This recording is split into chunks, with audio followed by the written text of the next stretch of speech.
friends, welcome back to our channel Village Gossip Kitchen. Friends, பார்த்தீங்கன்னா இப்போ வந்து நம்ம வெயிட் லாஸ் vlog ஒன்று நம்ம ஸ்டார்ட் பண்ணியிருக்கோம். ஸோ அது நல்லபடியாக தான் போயிட்டுருக்கு. உங்களோட லவ் அண்ட் சப்போர்ட்டை நீங்கள் அதுக்கும் எனக்கு கொடுத்தீங்கன்னா கண்டிப்பாக நம்ம வந்து ஒரு vlog வெயிட் லாஸ் வந்து வெறும் ஒரு டிப்ஸாக கொண்டு போகாமல் ஒரு vlog நான் கொண்டு போயிடுவேன். அது எனக்கு ரொம்ப யூஸ்ஃபுல்லாக இருக்கும். எனக்கு அது கொஞ்சம் நல்ல வசதியாக இருக்கும் அப்படின்னு நினைக்கிறேன். அதனால தான் நான் என்னென்ன சமைக்கிறேன் அப்படிங்கிறத சின்ன டிப்ஸோடு உங்களுக்கு ஷேர் பண்ணிக்கிட்டு இருக்கேன். இன்னொரு விஷயம் பார்த்தீங்கன்னா 2 நாளாக வந்து எனக்கு டயட்டு ஃபாலோ பண்ணணும் அப்படிங்கிற எண்ணமே கிடையாது. ஏதாவது சாப்பிடணும்னு தோணுது, எதனாலேன்னு தெரில. கொஞ்சம் நான் வந்து என்னை பொறுத்த வரைக்கும் நான் கொஞ்சம் டிப்ரெஷனாக இருக்கேன்னு வச்சுக்கோங்களேன். கொஞ்சம் எனக்கு மற்ற விஷயங்களில் கொஞ்சம் அழுத்தம் கொடுக்குறேன்னு வச்சுக்கோங்களேன். எனக்கு வந்து சாப்பாடு விஷயத்தில் அதை நான் காட்டிடுவேன். சிலருக்கு ஒவ்வொருத்தங்களுக்கு ஒவ்வொருத்தங்களுக்கு ஒவ்வொரு விஷயங்கள் இருக்கும். அதாவது சிலர் கஷ்டமாக இருக்கிற போக்கும் அதுவும் கதறி அழுவாங்க, சிலர் புலம்பி தீப்பாங்க, அந்த மாதிரியெல்லாம் இருக்கும் இல்லையா. நான் வந்து சாப்பிட்டு அதை சரி பண்ணிடுவேன், அந்த மாதிரி ஒரு ஆள். ஸோ 2 நாளாக வந்து எனக்கு சாப்பிடணும் அப்படின்னே தோணிட்டுருக்கு. அதனால் டயட்டே 2 நாளாக என்னால் சரியாக கொண்டு போகவே முடியலை. ஏதோ சமைக்கிறேன், எனக்கு பிடிச்ச மாதிரி எதெல்லாமோ கொஞ்சம் சாப்பிட்டுட்டு இருக்கேன். ஸோ அது வந்து என்னோடய வெயிட் லாஸை பாதிக்குது. அதுக்காக ரொம்ப வெயிட் அதிகமாகலாம் விட மாட்டேன். அன்ஹெல்த்தியாகவும் சாப்பிடல, ஹெல்த்தியாக தான் சாப்பிட்றேன். ஆனால் வெயிட் வந்து கொஞ்சம் ஏறி இறங்கி அந்த மாதிரியே ஆகிட்டு இருக்கு. ஸோ இன்றைக்கி இதையும் சொல்கிறேன் அப்படின்னா இன்றைக்கி என்னோடய வெயிட் கொஞ்சம் அதிகம் ஆகிருக்கு. நீங்கள் இந்த வீடியோவில் பார்த்தா உங்களுக்கு தெரியும். ஓகே ஃப்ரெண்ட்ஸ், இந்த vlog நீங்கள் பாருங்கள். இது உங்களுக்கு யூஸ்ஃபுல்லாக இருக்குமா இல்லையா அப்படிங்கிறத நீங்கள் தான் சொல்லணும் கமெண்ட்ஸில். இந்த மாதிரி vlog தேவையா இல்லை எப்படி கொண்டு போகணும் அந்த மாதிரி டிப்ஸ் ஏதாவது இருந்துச்சுன்னா கண்டிப்பாக கமெண்ட்ஸில் சொல்லுங்கள். அதே மாதிரி வீடியோ பார்க்கறதுக்கு முன்னாடி ஒரு லைக் பண்ணவும் ஒரு ஷேர் பண்ணவும் மறக்காதீங்க. ஓகே ஃப்ரெண்ட்ஸ், இப்போ வாங்க வீடியோக்குள்ளாடி போகலாம். நம்ம வந்து நேற்று ஒரு நாள் முன்னாடி போட்ட வீடியோவில் பார்த்தீங்கன்னா என்னோடய வெயிட் வந்து கரெக்டாக வந்து 76.500 வந்திருந்தேன்னா, இப்போ இன்றைக்கி காலையில் வந்து வெயிட்டு செக் பண்ணுறப்போ 76.800 இருக்கேன். வெயிட்டு ஏறி இறங்கி இருக்கிறதெல்லாம் நார்மல் தான். ஆனால் 2 நாளாக டயட்டு ஃபாலோ பண்ணணும் அப்படிங்கிற ஒரு எண்ணமே இல்லை. கொஞ்சம் ரெஸ்ட் எடுக்கலாம் அப்படிங்கிற மாதிரி தோணுது. ஏதாவது பிடிச்ச மாதிரி சமைச்சு சாப்பிட்லாம் அப்படிங்கிற மாதிரியெல்லாம் தோணிகிட்ருக்கு. நைட்டு வேறு அன்டைமில் பயங்கரமாக பசிக்குது. ஸோ என்ன பண்ணலாம் அப்படின்னு யோசிச்சுட்ருக்கேன். நான் வந்து வெயிட் லாஸ் ட்ரிங்க் அப்படின்னு ஃபாலோ நினச்சா ஃபஸ்ட்டு எடுத்துக்கிறது இதுதான், ஜீரக தண்ணீர். நைட்டே வந்து ப்ரிப்பேர் பண்ணி வச்சுடுவேன். காலையில் வெறும் வயிற்றிலே குடிக்க ஆரம்பிச்சிடுவேன். ஒரு பெருசாக ஒரு டம்ளர் நிறைய குடிச்சேன்னு வச்சுக்கோங்களேன், நல்லாயிருக்கும். ஒன்றும் இல்லை, ஒரு பாத்திரம் நிறைய தண்ணி அடிச்சுட்டு ஒரு ஸ்பூன் அளவுக்கு ஜீரகம் போட்டு அந்த தண்ணியை வந்து கொதிக்க வச்சு நைட்டு அதை மூடி போட்டு வச்சுடுவேன். அவ்வளோதான். அதுக்கப்புறம் நைட்டே வந்து ஒரு சின்ன vlog மாதிரி நைட்லேருந்தே ஸ்டார்ட் பண்ணியிருக்கேன். நைட்டு நான் ஜீரக தண்ணீர் போட்டு வச்சுருக்கேன். நான் வச்சுட்டு அடுத்து தான் வந்து தேங்காயெல்லாம் துருவி எடுத்து வச்சிட்டோன்னா காலையில் ஒர்க்கு ஈஸியாக இருக்கும். இல்லைனா காலையில் வந்து அதுக்கும் கொஞ்சம் டைம் எடுத்துக்கும். தேங்காய் துருவுறதெல்லாம் ஒரு பெரிய வேலை மாதிரி இருக்கும் காலையில். நம்ம ஊரை பொறுத்த வரைக்கும் பார்த்திங்கன்னா எல்லா சமையல் பண்ணுற எல்லா உணவுலேயும் வந்து கண்டிப்பாக தேங்காய் இருக்கும். கொஞ்சமாச்சும் தேங்காய் சேர்க்குற மாதிரி தான் இங்கே இருக்கும். அது அப்படியே பழகிடுச்சு. முடிஞ்ச அளவு தேங்காய் எல்லாத்துலேயும் இருக்கிற மாதிரி தான் இருக்கும். அதனாலேயே நைட்டே வந்து தேங்காயெல்லாம் துருவி வச்சுடுவேன். அப்போ காலையில் வந்து எனக்கு ஈஸியாக இருக்கும். அப்படிங்கிறதுனால தேங்காய் துருவி வச்சதுக்கப்புறமா அடுத்த நாளைக்கு வந்து பீன்ஸு பொரியலும் முட்டைக்கோசு பொரியலும் செய்யலாம் அப்படின்ட்டு பிளான் பண்ணியிருந்தேன். அதனால் என்ன பண்ணிட்டேன்னா நைட்டே வந்து பீன்ஸ் அதுக்கப்புறம் முட்டைக்கோசு எல்லாத்தையுமே கட் பண்ணி வச்சுட்டேன். காலையில் வந்து குழந்தைங்களுக்கு 7:30 போல் வண்டி வரும். 7:30க்கெல்லாம் வண்டி வந்துடும் ஸ்கூல் பஸ்ஸு. அதுக்குள்ளே வந்து எல்லாமே சமையல் பண்ணி முடிச்சுக்கணும். அப்போ காலையில் கட் பண்ணி சமைக்கிறதுக்கு டைம் இருக்காது. 5 மணிக்கு நான் எழும்பினா கூட எனக்கு வந்து சமையல் இப்போலாம் ரொம்ப டைம் ஆகிட்டே இருக்குது. அது எதனாலேன்னு எனக்கும் தெரில.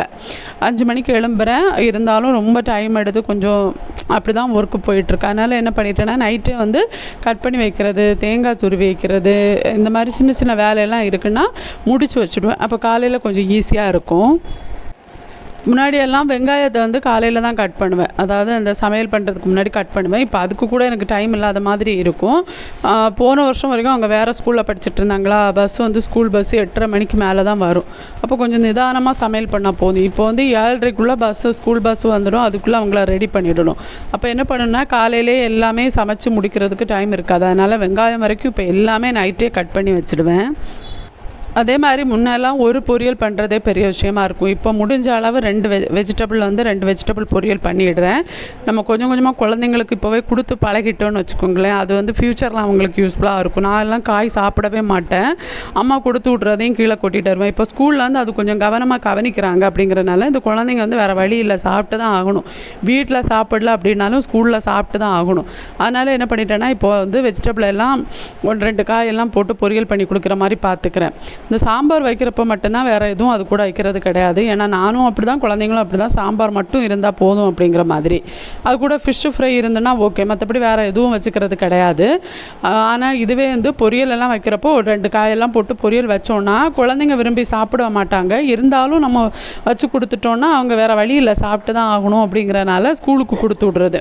அதனால தான் இப்போ எனக்கு டைம் ஆகுறது. ஒரு 2 காயெல்லாம் பொரியல் பண்ணுறதுக்கு பார்த்திங்கன்னா ரொம்ப டைம் ஆகுது. வேறு எதுவும் கிடையாது. நம்ம காலையில் எழும்பி டீ போடுறோம், பொரியல் பண்ணுறோம், அப்புறம் வந்து சோறு வடிக்கணும். இந்த மாதிரி சோறெல்லாம் நம்ம இண்டக்ஷன் ஸ்டவ்வில் தான் வைக்கிறது. கிச்சனில் வந்து வெளியே நான் அடுப்பு வச்சுருந்தேன். நான் கீழே வெளியே போய் மேலே வந்து அப்படி சமைக்கிறனால டைம் ரொம்ப நேரம் ஆகுது அப்படின்னு நினச்சிட்டு இப்போ மறுபடியும் ஸ்டவ்வை எடுத்து வந்து உள்ளே வச்சுட்டேன். இப்போ உள்ளே தான் சமைக்கிறேன்.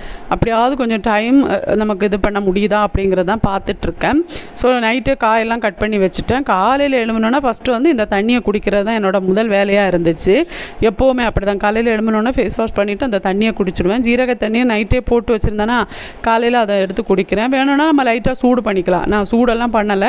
காலையில் வெறும் வயிற்றில் அந்த தண்ணியை குடிப்பேன். அந்த தண்ணி ஜீரக தண்ணீர் காலையில் வெறும் வயிற்றில் குடிக்கிறப்போ அந்த ஃபீல் இருக்குது பாருங்கள், ரொம்ப ரொம்ப சூப்பராக இருக்கும். நீங்கள் வேணும்னா குடிச்சு பாருங்களேன், அது ரொம்ப வித்தியாசமாக இருக்கும்.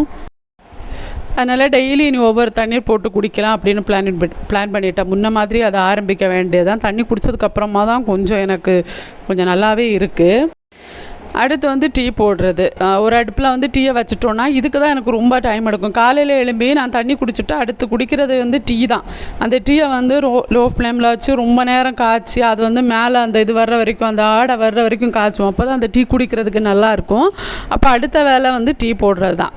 ஸோ எனக்கு குழந்தைங்களுக்கு ஹஸ்பண்டுக்கு எல்லாருக்கும் சேர்த்து டீ போடுறேன். இப்போ 1 டம்ளர் பால் எடுக்கிறேன்னு வச்சுக்கோங்களேன், அதில் வந்து 3 டம்ளர் தண்ணி சேர்த்துப்பேன்.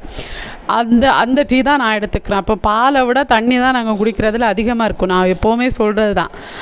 அப்போ அந்த டீ தான் நான் குடிக்கிறது. அதனால தான் நான் வந்து டெய்லி 2 டம்ளர் டீ தைரியமாக எடுத்துக்கிறேன். ஸோ டீக்காக பால் அடுப்பில் வச்சுட்டு அடுத்து வந்து பக்கத்துலேயே வந்து முட்டைக்கோசு பொரியல் பண்ணணுமா, அதுக்கு வந்து ரெடி பண்ணணும்.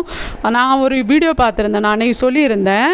பால் கூடவே நம்ம வந்து டீ தூளை போட்டுட்டு லோ ஃப்ளேமில் வச்சு இந்த பாலை வந்து நல்லா காய்ச்சணும். அந்த ஆடை அந்த மாதிரி வர்ற வரைக்கும் நம்ம காய்ச்சி அந்த டீ எடுத்து ஃபில்ட்ரு பண்ணி குடித்தோன்னு வச்சுக்கோங்களேன், அது ரொம்ப நல்லாயிருக்கும் அந்த டீ குடிக்கிறதுக்கு. நீங்கள் வேணால் ஒரு முறை ட்ரை பண்ணுங்களேன். அந்த டீ குடிக்கிறதுக்கு அவ்வளோ சூப்பராக இருக்கும். மசாலா டீயும் நம்ம வேணும்னா இதில் போடலாம். இப்போ வந்து முட்டைக்கோசு பொரியலுக்காக பச்சை பட்டாணியை வேக வைக்கிறேன். வேக வச்சுட்டு இது வந்து ஒரு 70% வந்தால் போதும். டக்குன்னு ஒரு விசில் இல்லைன்னா 2 விசில் வெட்ட எடுத்தோம் அப்படின்னா நமக்கு கரெக்டாக இருக்கும். அப்படின்னு தான் இதை செய்ய ஆரம்பித்தேன். சரி பொரியலெல்லாம் செய்யலாம் அப்படின்ட்டு இப்போ வந்து கொஞ்ச நாளாகவே ஒரு கிரேவிங்ஸ். காலையில் குழந்தைங்க பிரேக்ஃபாஸ்ட்டுக்கு கேட்டுட்டு இருந்தாங்க. பாச்சோறு செஞ்சு கொடுக்க கேட்டாங்க. பாச்சோறு அப்படிங்கிறது வந்து கன்னியாகுமரி மாவட்டத்தில் இது ஒரு கொஞ்சம் பரவலான ஒரு டிஷ்ஷு தான். இது கொஞ்சம் ஸ்வீட்டு, கொஞ்சம் இல்லை நல்ல ஸ்வீட்டான ஒரு ரெசிபி தான். நார்மலாக நம்ம சோறு கெடுப்போம் இல்லையா, அரிசி, அந்த அரிசியில் வந்து 1 டம்ளர் அரிசி எடுக்கிறோன்னா அதே அரிசிக்கு அதே கப்புக்கு வந்து 1 டம்ளர் வந்து தட்டைப்பயிறு எடுத்துக்கணும். எங்கிட்ட தட்டைப்பயிறு கிடையாது. அதை நாங்கள் பெரும்பயிறுன்னு சொல்லுவோம். தட்டைப்பயிறு, அந்த பெரும்பயிறு தான் எடுக்கணும். எங்கிட்ட இப்போ பெரும்பயிறு கிடையாது. அதனால் நான் என்ன பண்ணிட்டேன்னா பாசிப்பயிறு எடுத்துட்டேன். அதை ஒரு முரத்தில் போட்டு நல்லா பாற்றி அதில் இருக்க தூள் துப்பெல்லாம் எடுத்து நம்ம போட்டப்போ அதுலேருந்து ஏதோ ஊந்து போச்சு இல்லையா, அது மாதிரி நிறைய இருக்கும். தூசியெல்லாம் எடுத்துட்டு இது ஒரு 4-5 முறை தண்ணியில் நல்லா வாஷ் பண்ணிவிட்டு அதை வந்து குக்கரில் போட்டுக்கிறேன். குக்கரில் போட்டுட்டு இப்போ ஒரு 5 டம்ளர் தண்ணி சேர்த்துக்கிறேன். பாச்சோறுனா சோறு மாதிரி தான் இருக்கணும் அது. ஆனால் என் குழந்தைக்கு வந்து பெரியவளுக்கு என்னென்னா அந்த சோறு மாதிரி இருக்கிறது பிடிக்காது. கொஞ்சம் தண்ணியாக இருந்துச்சுன்னா கொஞ்சம் நல்லாயிருக்கும், அம்மா அந்த மாதிரி வச்சுத்தாங்க அப்படின்னு கேட்டால். சரின்ட்டு அவளுக்காக நான் இதை செஞ்சுட்டேன். ஒரு 5 டம்ளர் தண்ணி, அதுலேருந்து 1 டம்ளர் எக்ஸ்ட்ராவாக போட்டு ஒரு 6 டம்ளர் தண்ணி சேர்த்துருந்தேன். நான் நார்மலாக அப்படியே சோறு மாதிரி எடுக்கிறதா இருந்தால் ஒரு 5 டம்ளர் தண்ணியே போதுமானது. இது வந்து நான் எடுத்துருக்கிறது ரேஷன் அரிசி. நான் அதுதான் சோறு வடிப்பேன் அந்த அரிசியில், அதனால் அதை எடுத்திருக்கேன். நீங்கள் வேறு எந்த ரைஸ் எடுத்துக்கிறீங்களோ அது சேர்த்துக்கலாம். இப்போ இந்த பொன்னியெல்லாம் எடுத்துக்கிறீங்கன்னா ஒரு 4 டம்ளர் தண்ணியே போதுமானது. ஏன்னா அது சீக்கிரம் வேகும் இல்லையா, அந்த ரேஷன் அரிசியெல்லாம் வேகிறதுக்கு கொஞ்சம் டைம் எடுக்கும். இப்போது 6 டம்ளர் தண்ணி சேர்த்துட்டு இதை வந்து விசில் விட்டுக்கிறேன். இது ஒரு 4-5 விசில் வெட்டு வரட்டும், இது நல்லா வேகும். இப்போ நார்மல் ரைஸ் நான் சொன்னேன் இல்லையா, மற்ற ரைஸ்னால் ஒரு 3 விசில் விட்டாலே போதும். இது வந்து அடுத்ததாக பார்த்திங்கன்னா இதில் முக்கியமாக சேர்க்குறது கருப்பட்டி தான் சேர்ப்பாங்க. என்கிட்ட இப்போதைக்கு கருப்பட்டி இல்லை, அதனால் நான் நாட்டு சக்கரை போட்டிருக்கேன். வெல்லம் இருக்கு இல்லையா, வெல்லம் போட்டுக்கிறேன். அதை ஃபஸ்ட்டு காய்ச்சிட்டு அதில் நிறைய கசடு இருக்கும், அதை ஃபில்ட்ரு பண்ணி எடுக்கணும். நீங்கள் வந்து இதே சேர்த்துக்கோங்க. கருப்பட்டி கிடைக்குதுன்னா கருப்பட்டிலே செய்யுங்க, ரொம்ப நல்லாயிருக்கும். சரி, இப்போ அரிசி நல்லா வெந்துடுச்சு. இப்போ பாருங்களேன், நல்லா மசிஞ்சு வந்துடுச்சா, பயரும் அந்த அரிசியும் சேர்த்து நல்லா வந்துடுச்சு. இதில் இப்போ பார்த்தீங்கன்னா நம்ம வந்து கருப்பட்டி காய்ச்சி வச்சுருக்கோம் இல்லையா, அதை வந்து ஃபில்ட்ரு பண்ணி சேர்த்துக்கணும். நான் வெல்லம் தான் காய்ச்சி வச்சுருக்கேன், நீங்கள் கருப்பட்டி பாகு எடுத்து வச்சுக்கோங்க. அதை வந்து நம்ம இதில் ஃபில்ட்ரு பண்ணி சேர்த்துக்கணும். சேர்த்து எல்லாம் சேர்த்து மிக்ஸ் பண்ணி எடுத்துக்கணும். வேறு எதுவும் இல்லை, கொஞ்சோண்டு ஏலக்காய் பவுட்ரு கூட சேர்த்தோம் அப்படின்னா நம்மளோட சூப்பரான ரெசிபி ரெடி ஆகிடுச்சு. இப்போது வெல்லம் வந்து வடிகட்டி நம்ம சேர்த்ததுக்கப்புறம் இதை வந்து கொஞ்சம் கலந்து கொடுத்துக்கலாம். கலந்து கொடுத்துட்டு இதில் வந்து கொஞ்சம் ஏலக்காய் பவுடரும் கூட நான் சேர்த்துருக்கேன். கொஞ்சோண்டு சுக்கு பவுடர் இருந்தால் வேணும்னா கொஞ்சம் சுக்கு பவுடரும் சேர்த்துக்கலாம். ஏலக்காய் பவுடரும் சுக்கு பவுடரும் சேர்த்திங்கன்னா ஒரு நல்ல ஃப்ளேவர், நல்ல ஒரு டேஸ்ட்டு கிடைக்கும். அவ்வளோதான். இப்போ இதை வந்து நல்லா மிக்ஸ் பண்ணிக்கலாம். இதில் வந்து நீங்கள் இது முந்திரி பருப்பெல்லாம் போடுறதா இருந்தால் நீங்கள் நெய்யில் தாளித்து கொட்டலாம். ஆனால் நாங்கள் அது எதுவும் போட மாட்டோம் வழக்கமாக. இந்த மாதிரி எடுத்துக்கிறது தான் இது இங்கே ஒரு பழக்கம். நான் சொன்ன மாதிரி இந்த தட்டைப்பயிறு அப்புறம் இந்த கருப்பட்டி இது ரெண்டும் தான் இதோட டேஸ்ட். ஆனால் அந்த ரெண்டுமே எங்கிட்ட கிடையாது. நான் அதுக்கு பதிலாக வேறு போட்டு செஞ்சுருக்கேன். உங்களுக்கு அந்த தட்டைப்பயிரும் கருப்பட்டியும் கிடைக்குதுன்னா அது போட்டு செஞ்சுக்கோங்க. ரொம்ப சிம்பிளான ரெசிபி தான், டக்குன்னு செஞ்சு முடிச்சிடலாம். டேஸ்ட்டுமே வந்து ரொம்ப சூப்பராக இருக்கும். உங்களுக்கு கண்டிப்பாக ரொம்ப பிடிக்கும் குழந்தைங்களுக்கு. நான் கொஞ்சம் ஏலக்காய் பவுடர் கூட சேர்த்துக்கிறேன். அவ்வளோதான், நம்மளோட ரெசிபி ரெடி ஆகிடுச்சு. இது வந்து ரொம்ப நாளாகவே எனக்குமே ரொம்ப நாளாக நம்ம டயட்டில் இருக்கனால கொஞ்சம் ஸ்வீட் கிரேவிங்ஸ் எல்லாம் இருக்குது. இப்போ லாஸ்ட்டாக வந்து ஒரு 2 வாரமாக பார்த்திங்கன்னா சரியாக டயட்டை கொண்டு போக முடியலை. சும்மா என்னமோ டயட்டு ஃபாலோ பண்ணுற மூடே இல்லை. அந்த சேலஞ்சு ஸ்டாப் பண்ணதுக்கப்புறமா கடைசி ரொம்ப முக்கியம், துருவி வச்சுருக்க தேங்காய், நல்லா ஃப்ரெஷ்ஷு தேங்காய் துருவி வச்சுருக்கிறத சேர்த்துக்கோங்க. இது ரொம்ப ரொம்ப முக்கியம். தேங்காய் வந்து ஒரு பாதி தேங்காய் துருவி வச்சுருந்தேன், அதை போட்டுட்டேன். அவ்வளோதான். இப்போ நல்லா கிளறி விட்டுட்டு இது கொஞ்சம் வேக விட்டுட்டு அடுப்பை ஆஃப் பண்ணிட்டோம் அப்படின்னா ஒரு ஃபியூ செகண்ட்ஸில் அடுப்பை ஆஃப் பண்ணிக்கலாம். ரொம்ப நேரம் விட வேண்டாம். அவ்வளோதான். அடுப்பை ஆஃப் பண்ணிட்டோன்னா நம்மளோட பாச்சோறு ரெடி ஆகிடுச்சு. டேஸ்ட் வைஸ் பார்த்திங்கன்னா ரொம்ப நல்லாயிருக்கும். நீங்கள் கண்டிப்பாக ட்ரை பண்ணுங்கள். டயட்டு ஃபாலோ பண்ணுறப்போ நம்மளோட மென்டல் ஹெல்த்து ரொம்ப ரொம்ப முக்கியம். ஒரு உணவை வந்து ரொம்ப தவிர்த்து இழுத்து பிடிச்சிட்டு இருந்தீங்கன்னா டயட்டை கண்டினியூ பண்ண முடியாது. நான் அந்த மாதிரி கட்டத்தில் கொஞ்சம் இந்த மாதிரி ஏதாவது சமைச்சு சாப்பிட்டுடுவேன். ஆனால் வெளியே இருந்து வாங்கி சாப்பிட மாட்டேன். முடிஞ்ச அளவு வீட்டிலேயே சமைச்சு சாப்பிட்றது தான்.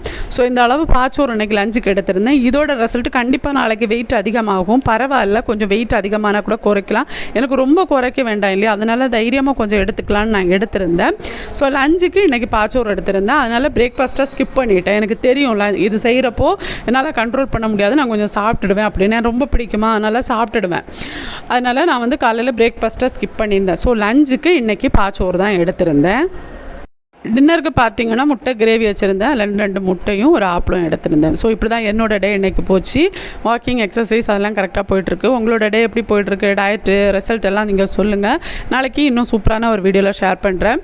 இந்த ரெசிபி நீங்கள் கண்டிப்பாக ட்ரை பண்ணி உங்கள் குழந்தைங்களுக்கு கொடுக்கணும். உங்களுக்கு ரொம்ப பிடிக்கும். ஃபஸ்ட்டு ட்ரை பண்ணுறப்போ கொஞ்சமாக ட்ரை பண்ணுங்கள், சரியா? நாளைக்கு இன்னும் ஒரு இன்ட்ரெஸ்டிங்கான வீடியோவில் உங்களை நான் சந்திக்கிறேன். அது வரைக்கும் பாய் ஃப்ரெண்ட்ஸ். தேங்க்ஸ் ஃபார் வாட்சிங். Love you all.